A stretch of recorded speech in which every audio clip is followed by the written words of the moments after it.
အားလုံးပဲမင်္ဂလာရှိတဲ့နေ့လေးပါဒီနေ့တူဆင်ခြင်ကိုအားယူဖို့ရန်အတွက်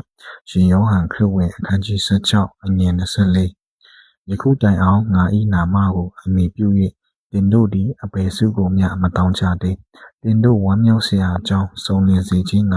တောင်းကြလောထို့တို့တောင်းနေရကြလိမ့်မည်ဆိုပြီးမှပေါ်ပြထားတာကိုတွေ့ရမှာဖြစ်တယ်ဆိုတော့ကကျွန်တော်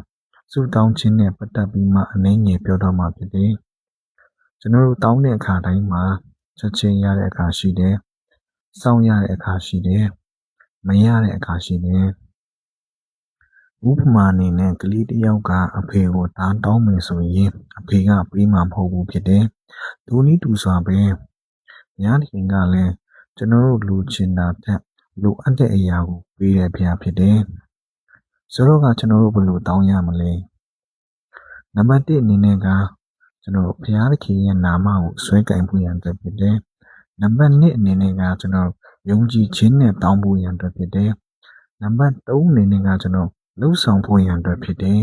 ။ဒါမှမဟုတ်ဘဲနဲ့ကျွန်တော်လိုချင်တဲ့အရာကိုမျှော်လင့်ပြီးမှကျွန်တော်လှုပ်ဆောင်နေတဲ့၍ကျွန်တော်တို့လိုအပ်တဲ့အရာတွေဟာလည်းဝေးတစ်ထက်ဝေးနေအောင်မှာပဲဖြစ်တယ်